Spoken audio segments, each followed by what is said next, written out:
አርእስተ ዜና በቅድስት ቤተክርስቲያን ላይ የሚደርሱ ጥቃቶችን ለመከላከል በኦርቶዶክሳውያን ዘንድ አንድ አይነት አረዳድ ሊኖር እንደሚገባ ተጠቆመ።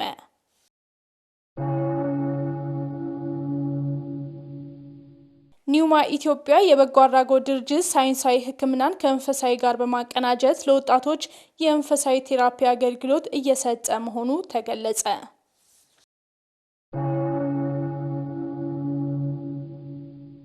በገዳማትና አድባራት ስም በየመንገዱ የሚሸጡ ንዋያተ ቅዱሳት የቤተክርስቲያን ስርዓት የሚሸረሽሩ በመሆናቸው ሊታረሙ እንደሚገባ ተነገረ።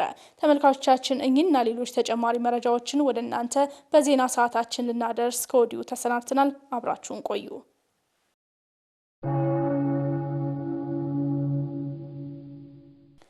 ሰላም የእግዚአብሔር ቤተሰቦች፣ ከማህበረ ቅዱሳን ቴሌቪዥን የዕለቱን አብይ ዜና ይዘንላችሁ ቀርበናል። ከዜናዎቹ ጋር አብራችሁን ትሆኑ ዘንድ በአክብሮት ጋበዝን። አብራችሁን ቆዩ። በቅድስት ቤተክርስቲያን ላይ የሚደርሱ ጥቃቶችን ለመከላከል በኦርቶዶክሳውያን ዘንድ አንድ አይነት አረዳድ ሊኖር እንደሚገባ ተጠቆመ። ይህም የሚደርሱባትን ውስጣዊና ውጫዊ ፈተናዎች ለመቋቋም እንደሚያስችላት ተመላክቷል ሲል ባልደረባችን ዲያቆን ኤርሚያስ ደባሱ ተጨማሪ ዘገባ አሰናድቷል። ቅድስት ቤተክርስቲያን በተለያዩ ውጫዊና ውስጣዊ ፈተናዎች ውስጥ አልፋ ዛሬም መልካቸውን ቀይረው በመጡ ፈተናዎች ውስጥ ያለፈች የምትገኝ ሲሆን እነዚህ ፈተናዎችን ለመከላከል የሚሆን ለማለፍ የምእመናን አረዳድ ወሳኝነት እንዳለው ያነጋገርናቸው መምህራን ቤተክርስቲያን ያስረዳሉ። መረዳት ያለበት ህዝበ ክርስቲያኑ በየማስበው ምንድነው የመጀመሪያው ንቁ መሆን ያስፈልጋል። ለሁሉም ነገር ንቃት ያስፈልጋል ማለት ነው። ወቅቱን እንደምንመለከተው ቤተክርስቲያናችን በውስጥም በውጭም ከባድ ፈተናዎች ያጋጠሟት ለከባድ ችግር እየተጋለጠች ያለችበት ወቅት እንደመሆኑ ምእመናን በውስጥም ያለን አገልጋዮች ከመቼውም ጊዜ በላይ ነቅተን ለቤተክርስቲያናችን ዘብ ምንቆምበት እኛ በርትተን ደግሞ ምእመናንን ምናበረታበት ወቅት ነውና ከመቼውም ጊዜ በላይ ነቅተን ለቤተክርስቲያን የሚገባውን ነገር ልናበረክት ይገባናል። ከዚህ ባሻገርም የትናንት ታሪኳን ማወቅና መጠበቅ እንደሚገባ ያሳሰቡት መምህራኑ አክለውም ይህም ታሪክን መደበቂያ አድርገው የሚያጠቋትን ለመከላከል እንደሚያስችልም ገልጸዋል። የተሳሳቱ መረጃዎችን የሚጠቁሙ ግለሰቦች አሉ። ትክክለኛውን መረጃ ከትክክለኛው ከቤተክርስቲያን መስማት ከዛ በኋላ ደግሞ ለቤተክርስቲያን መቆም ባለብን በትክክለኛው መንገድ ሁላችንም ነቅተን ልንቆም ያስፈልጋል። መማማሪያ መድረኮች ቢኖሩ መልካም ነው እላለሁ። ስለ ሃይማኖት፣ ስለ ታሪክ ጥፋቶች ሲመጡ ብዙ ጥፋቶች ያሳልፈናል አይደል? መዘርዘር አስፈላጊ ስላልሆነ ቤተክርስቲያን በዘመኗ ብዙ ጥፋቶችን አስተናግዳለች። ስለዛ ሴሚናሮች መዘጋጀት አለባቸው። ውይይቶች፣ መድረኮች ቢኖሩ መልካም ነው እላለሁ። እንዲህ ካልሆነ በዚህ ደረጃ ካልተረዳ ነው እያንዳንዳችን ጥፋቱ ከባድ ነው የሚሆነው።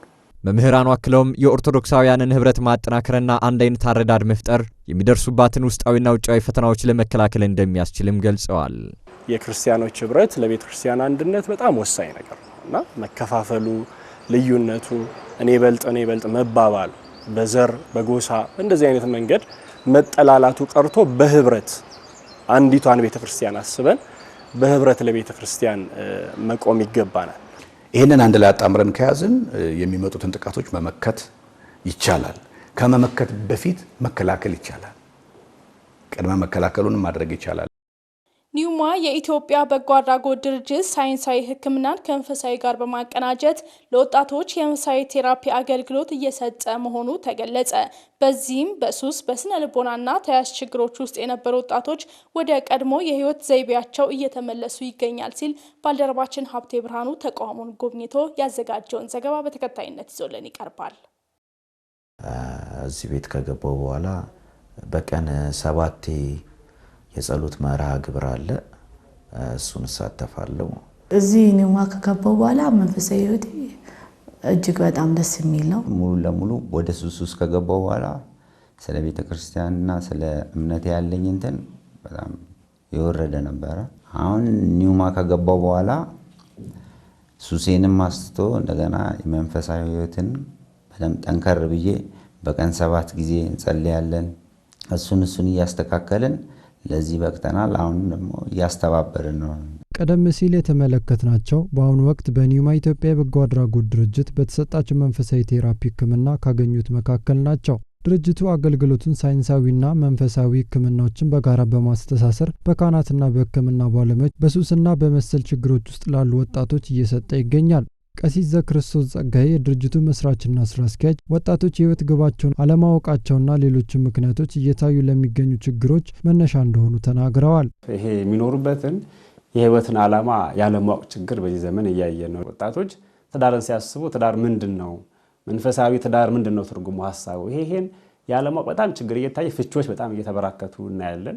በቅድመ መከላከልና በሳይንሳዊ ሕክምና መልኩ እየተሰጠ ባለው መንፈሳዊ ቴራፒ በቁጥር ከ200 በላይ የሆኑ ወጣቶች ተጠቃሚ መሆናቸውን ስራ አስኪያጁ ጠቁመዋል። እንግዲህ ሳይንሳዊ ሕክምናውን ከመንፈሳዊ ሕክምና ጋር አዋደን ስለምንሰራ እንደገቡ ይሄንን ሕክምና እንዲያገኙ እናደርጋቸዋለን። ከዛ እዚህ ማዕከል ላይ ሆነው ምክረ ካህን ያገኛሉ።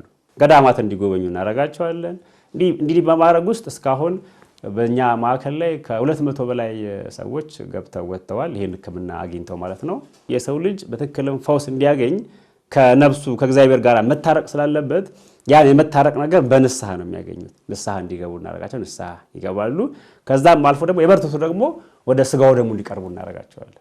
የዘመኑ ኃጢአት አይነቱ ተቀይሯል የሚሉት ቀሲስ ዘክርስቶስ በመሆኑም ወጣቶች ከፈተናዎች እንዲጠበቁ ጉዳይ የሚመለከታቸው አካላት ሚናቸውን መወጣት አለባቸው ብለዋል። ይሄ ራሱ ኃጢአቶች ምን ይመስላሉ የዚህ ዘመን ኃጢአት ራሱ የሚለው ካህናት አባቶች መምህራን ያንን ተረድተው አውቀው ልጆቹን ማስተማር መከተል ያስፈልጋል። መንፈሳዊ ሕክምናው ከሳይንሳዊ ሕክምና አብሮ የሚሰራበትን ፎርማት በመያዝ በእያንዳንዱ አጥቢያ ቤተክርስቲያን በእያንዳንዱ ሀገረ ስብከት ላይ ይሄ ስራ ሊሰራ ይገባል። በገዳማትና በአድባራት ስም በየመንገዱ የሚሸጡ ንዋያተ ቅዱሳት የቤተ ክርስቲያን ስርዓት የሚሸረሽሩ በመሆናቸው ሊታገዱ እንደሚገባ ተጠቆመ። ያለ ቤተ ክርስቲያን እውቅናና ፈቃድ ንዋያተ ቅዱሳት ለንግድ ማዋል የሚያስጠይቅ ተግባር በመሆኑ ጥብቅ ቁጥጥር ሊደረግባት ይገባል ተብሏል። ታሪክ አራርሶ ንዋያተ ቅዱሳት ተባርከው ቤተ ክርስቲያን ለአገልግሎት የምትጠቀማቸው እንጂ ለግል የገቢ ምንጭነት የሚውሉ የንግድ ዕቃዎች አይደሉም።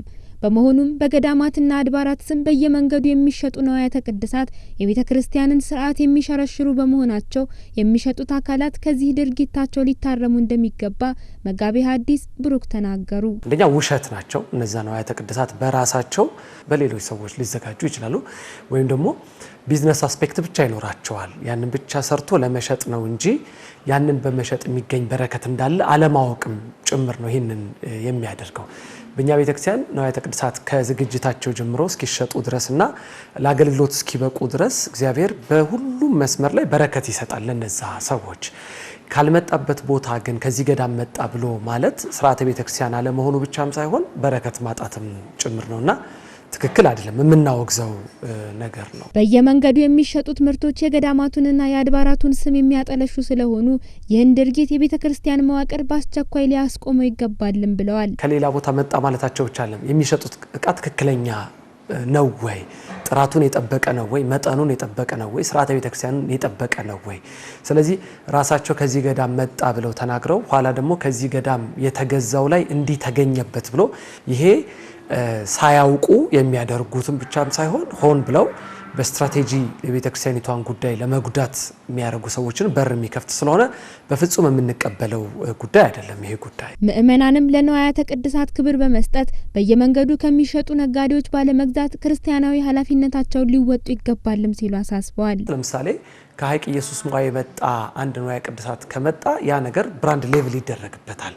ስለዚህ ያንን አሳልፎ የሚሰጥ ወይም ደግሞ ተመሳሳይ እየሰራን ቤተክርስቲያኒቷ ወይም ገዳሙ እስከ ሕግ ድረስ የመጠየቅ ጉዳይ ይኖራታል። ስለዚህ ገዳማቶች እነዛ ነገሮች ብራንዳቸውን ወይም ደግሞ ስማቸውን ለጥፈው በተለይ የሚቻልባቸው ንዋያተ ቅዱሳት ላይ ማድረግ፣ ሌላው ገዢዎች ትክክለኛ ነገር መገንዘብ መቻል አለባቸው። በንዋያተ ቅዱሳት መካከል በነገራችን ላይ ልዩነት የለም። ከዚህ ገዳም የመጣ መስቀልና ከዚህ ገዳም የመጣ መስቀል የሚል ንዋያተ ቅዱሳትን የማወዳደር ጉዳይም እየመጣ ነው። ስለዚህ ይህንን ምእመናንን ግንዛቤ ውስጥ ሊከቱ ይገባል። ሀጊያ ሶፊያ፣ አንጾኪያ፣ ቁስጥንጥንያ፣ ኤፌሶን፣ ሮምና ሌሎችም ሃይማኖት የቀናባቸው ቦታዎች ዛሬ ላይ ካሉበት ሁኔታ በመረዳት ቤተክርስቲያን መጠበቅ እንደሚገባ ተነገረ። ማህበረ ቅዱሳን ወደ ቱርክ የላካቸው መምህራን እንደገለጹት ትላንት ለኦርቶዶክሳዊት ሃይማኖት መጠበቅና መስፋፋት ማዕከል የነበሩ ቦታዎች ዛሬ ላይ ታሪካቸው ደብዝዞና ጠፍቶ እንደሚገኝ ገልጸዋል። ዲያቆን ኤርሚያስ ደባሱ ወደ 1000 ዓመታት ያክል በዓለም ትልቁ ካቴድራል እንደነበር የሚነገርለት ሀጊያ ሶፊያ እንዲሁም ቁስጥንጥንያና ሌሎች በቅዱሳት መጻሕፍት የሚታወቁ ርትዕት ተዋሕዶ ሃይማኖትን ያጸኑ ቅዱሳን አባቶችም የሃይማኖታቸውን አሻራ ያሰረፉባቸው ተጋድሏቸውን የሚፈጸሙባቸው ትናንት የክርስትና ማዕከል የነበሩ ቦታዎች ዛሬ ላይ ደብዛቸው እንደጠፋ ማህበረ ቅዱሳን ለጉብኝት ወደ ቱርክ የላካቸው መምህራን ምስክር ናቸው። ሀጊያ ሶፊያ ቤተክርስቲያን ሆና ከኖረች በኋላ ከ1453 ጀምሮ እስከ 1935 መስጊድ ሆና ነው የኖረችው። በ1935 እንደገና ወደ ሙዚየም ተቀይራ ነበረ። አሁን በፈረንጆች 2020 ዓመተ ምህረት አካባቢ የዛሬ 6 ዓመተ ምህረት እንደገና ወደ መስጊድ ተመልሳለች። ቅዱስ ጳውሎስ አንድ እንኳን ትንሽ ቤተክርስቲያን አለመገኘት አሻራው ጠፍቶ በተወለደበት ቦታ ቅዱስ ጳውሎስን ሐዋርያ አሻራው ጠፍቶ ማየት በጣም በክርስትናው ላይ የደረሰው ግፍና መከራ ምን ያህል ጽኑ እንደሆነ ያሳያል። በሌላ መንገድ ክርስቲያኖች ካልበረቱ ካልጠነከሩ ይሄ ጥፋት ጠንካራ ናቸው በሚባሉትም አካባቢ ሊመጣ እንደሚችል ምንም ጥርጥር የለውም፣ አመልካች ነው። በታሪክ ቁስጥንጥንያን ስመለከተው እስከ 1000 ቤተክርስቲያን እንደነበሩባት ይነገራል። እነዚያ ሁሉ ጠፍተዋል። በቅዱሳት መጻሕፍት የምናውቃቸው እኒህ ቦታዎች ዛሬ ያሉበት ሁኔታ ለኢትዮጵያ ኦርቶዶክስ ተዋሕዶ ቤተክርስቲያን የሚሆን ለምእመናን ትልቅ የቤት ስራ ሊሆኑ ይገባል ያሉት መምህራኑ በትኩረት ልንሰራባቸው የሚገቡ በርካታ ጉዳዮች ስለመኖራቸውም ከዚህ ተነስተው ጠቁመዋል። ማንም ሰው ካልሰራ በስተቀር እጄ ላይ ያለው ነገር ዘላቂ ነው ማለት አይችልም። ሁሉም ነገር አላፊ ነው። ለምሳሌ አሁን እዚህ ውስጥ ያሉት ነገሮች ይሄው ቤተክርስቲያን ነበር፣ ሙዚየም ሆነ፣ ሙዚየም ነበር፣ መስጊድ ሆነ። እንዲህ ከሆነ ሌሎች ዛሬ ጥሩ በጥሩ ሁኔታ ያሉት ቤተክርስቲያናት ነገ በጥንቃቄ ካልያዝናቸው ጉዳት እንደሚደርስባቸው አያጠራጥርምና ይሄ ትምህርት ይሆናል። እንግዲህ ሰው ከክፉም ከበጎም ይማራል። እኛ ቤተክርስቲያናችን ሃይማኖታችን ትውልዱን አስተምረን ክርስትናውን በአግባቡ መጠበቅ እንዳለብን በጣም እንቅልፍ በሚነሳ መንገድ ነው የሚያስተምረው ይሄኛው እዚህ ያየነው ነገር። አንዳንድ ጊዜ በታሪክ ለትልልቅ ውድቀቶችና ጥፋቶች የሚዳርጉን በዚያ ዘመን የነበሩ ሰዎች ምን ፈተና ገጥሟቸው ነው የሚለውን እያጠኑ አሁንም ደግሞ በዘመኑ ከነዚያ ፈተናዎች መጠበቅና መጠበቅ በጣም አስፈላጊ ነው ብዬ አምናለሁ። ማህበረ ቅዱሳን ስብከተ ወንጌልን ማየት ለተሳናቸው የማህበረሰብ ክፍሎች ለማዳረስ ስራዎችን እየሰራው ነው አለ። ለነዚህ የማህበረሰብ ክፍሎች በብሬል የተዘጋጀው የነገረ ድነት ትምህርት አንዱ ተጠቃሽ መሆኑ ተገልጿል። ሀብቴ ብርሃኑ ተጨማሪ ዘገባ አለው። ማህበረ ቅዱሳን በስልታዊ እቅዱ መሰረት በተደራጀና ተደራሹን ማዕከል ባደረገ ዘርፈ ብዙ በሆኑ የጌታችንን ወንጌል ለሰው ልጆች ለማዳረስ እየሰራ ይገኛል። ከነዚህ መካከል ማየት ለተሳናቸው ትኩረት ሰጥቶ በስብከተ ወንጌልን ሐዋርያዊ አገልግሎቱ በኩል ተግባራትን እያከናወነ ነው። ዲያቆን ሙልጌታ ነጋ ማህበሩ ለነዚህ የህብረተሰብ ክፍሎች ቀደም ሲል በብሬል ካዘጋጀው ውዳሴ ማርያም በተጨማሪ የነገረ ድህነት ትምህርትንም አዘጋጅቶ እያሰራጨ ነው ብለዋል። የጌታችን መድኃኒታችን ኢየሱስ ክርስቶስ ቅዱስ ወንጌል የእርሱ የማዳን ስራ ለሰው ልጆች ሁሉ መዳረስ መሰበክ ይኖርበታል ማለት ነው። ከዚህ አንጻር በዚህ ውስጥ አንዱ የምናገኛቸው ወገኖች አይነ ስውራን ይሆናሉ ማለት ነው እና ለእነዚህ ወገኖች የሱን ትእዛዝ ከመፈጸም የሱን ቅዱስ ወንጌል ከማዳረስ አንጻር ነው። መሰረተ ክርስቲያን ትምህርት ከነገረ ድነት ጋር ከመዳን ትምህርት ጋር የተያያዥነት ያላቸው ትምህርቶች በምልክት ቋንቋ ተዘጋጅተው የመሰራጨት ሁኔታቸው በጣም ውስንነት ያለበት ነው። ብዙ ተደራሽ አይደሉም ማለት ነው። ስለዚህ ያለውን የተደራሽነት ችግር ከመቅረፍ አንጻር ነው ለአይነ ስውራን ወገኖቻችን የጌታችን መድኃኒታችን ኢየሱስ ክርስቶስ ቅዱስ ወንጌል ይዳረስ ዘንድ አንደኛ በድምጽ ተዘጋጅተው የተሰራጩ ከዚህ በፊት ያሰራጨናቸው 10 ትምህርቶች አሉ። ሁለተኛ ሌላ ደግሞ በጸሎት ከአምላካቸው ከጌታችን ከመድኃኒታችን ኢየሱስ ክርስቶስ ይገናኙ ዘንድ የውዳሴ ማርያም የጸሎት መጽሐፍም በብሬል በአማርኛ ቋንቋ ተዘጋጅቶ ተሰራጭቷል። የተሰራው ተግባር ማየት ለተሳናቸው ስብከተ ወንጌልን ከማዳረስ ባሻገር ለእነርሱ ብቻ የሚሆኑ ትምህርቶች በማዘጋጀት ረገድ ያለውን ውስንነት እንደሚቀርፍ ተናግረዋል። እንደ ማህበረ ቅዱሳን በዚህ ከአዲስ አበባ ማዕከል ጀምሮ በልዩ ልዩ ማዕከላት አይነ ስውራን ወርሃዊ ጉባኤ፣ ሳምንታዊ ጉባኤ የተዘጋጀላቸው ተሰባስበው እንዲማሩ የማድረግ ስራ እየተሰራ ነው።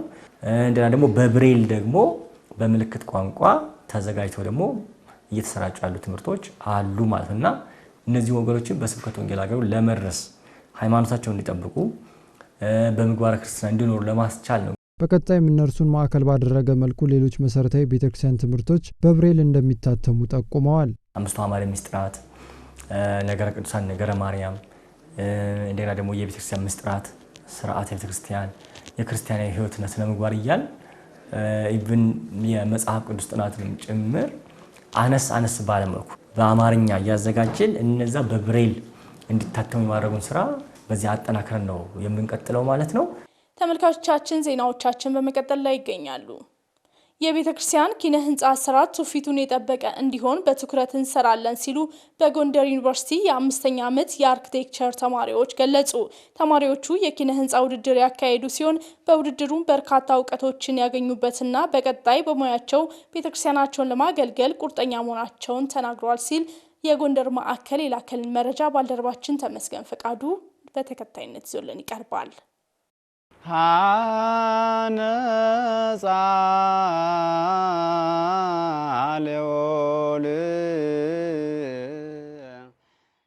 በማህበረ ቅዱሳን የጎንደር ማዕከል በጎንደር ዩኒቨርሲቲ የፋሲል ግቢ ጉባኤ የአርኪቴክቸራል ትምህርት ክፍል ተማሪዎች የኪነ ህንጻ ውድድር ማካሄዳቸው ይታወቃል።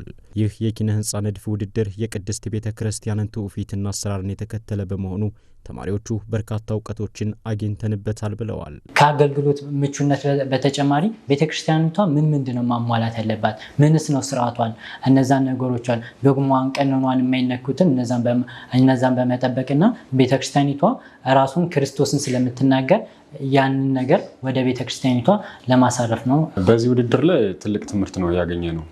በተለይም ደግሞ የቤተክርስቲያን ዲዛይን ሲሆን እንደ ሌሎች የቢልዲንግ ዲዛይኖች እንደዚህ ቀለል ተብሎ የሚታይ ነገር አይደለም። ምክንያቱም የቤተክርስቲያን የራሷ የነበረ ከዚህ በፊትም በኪነ ህንጻ ላይ ከፍተኛውን ድርሻ ያላት ቤተክርስቲያን ስለሆነች እዚህ ላይ ዲዛይን ማድረግ እንዲሁ ቀለል ተደርጎ የሚታይ ነገር አይደለም። ተማሪዎቹ አክለውም ማህበረ ቅዱሳን ባለሙያዎችን ከመመደብ ጀምሮ በስራችን ላይ ትልቅ ክትትል በማድረግ ድጋፍ ያደርግልን ነበርም ብለዋል።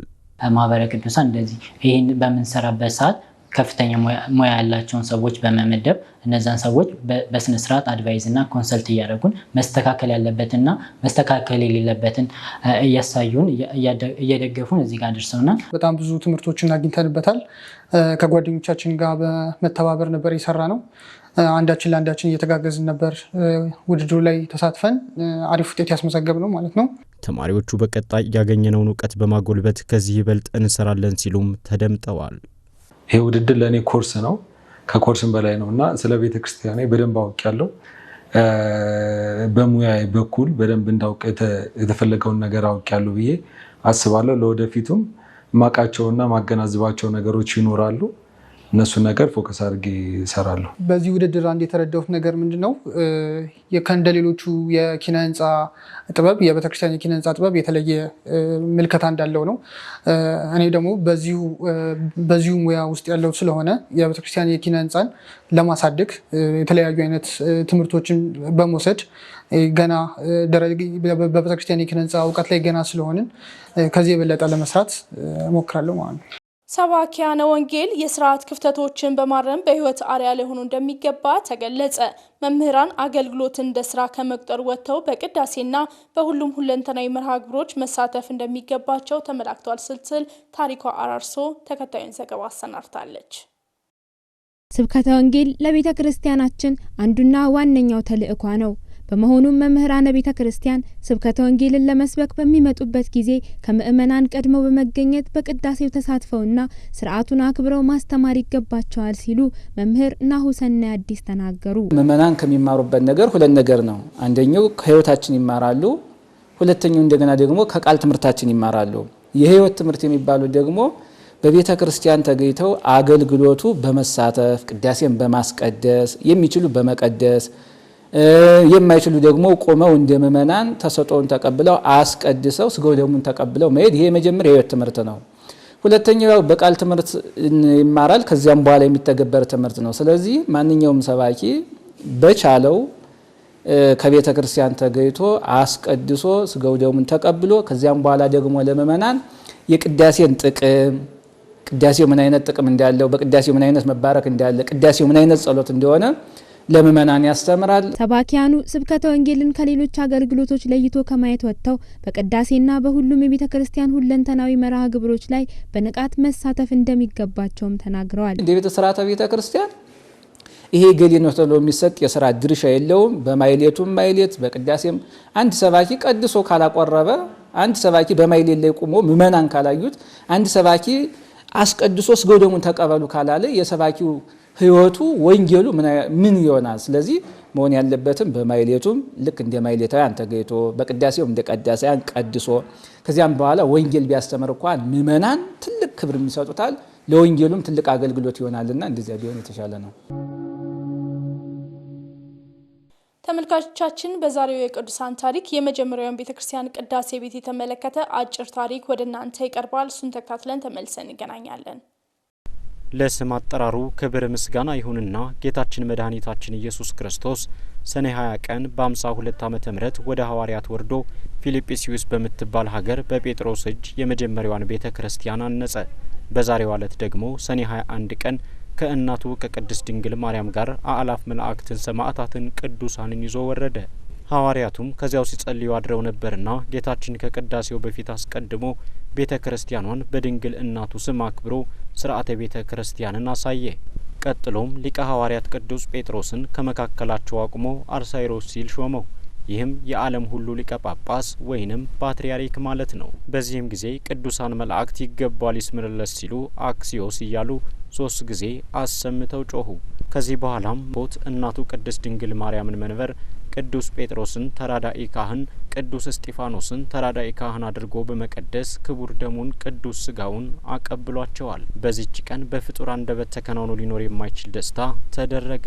ከዚህች ቀን ጀምሮ በመላው ዓለም በእናቴ ስም አብያተ ክርስቲያናትን አንጹ ብሏቸው ከእናቱ ከቅድስት ድንግል ማርያም ከቅዱሳን መላእክት ጋር አረገ። አምላከ ቅዱሳን በምህረቱ በቸርነቱ በቅዱሳን ምልጃና ጸሎት ይጠብቀን። ተመልካቾቻችን ለዕለቱ ያዝነው አብይ ዜና የተከታተላችሁትን ይመስል ነበር። እስካሁን ድረስ ከዜናዎቹ ጋር አብሬያችሁ ቆይታ ያደረኩትኝ ኤልሳይት ቤተ ነበርኩኝ። ለነበረን የአብሮነት ቆይታ ከልብ በማመስገን ቀሪ መርሃ ግብሮች ወደ እናንተ መድረሳቸውን ይቀጥላሉ። ይቆያል።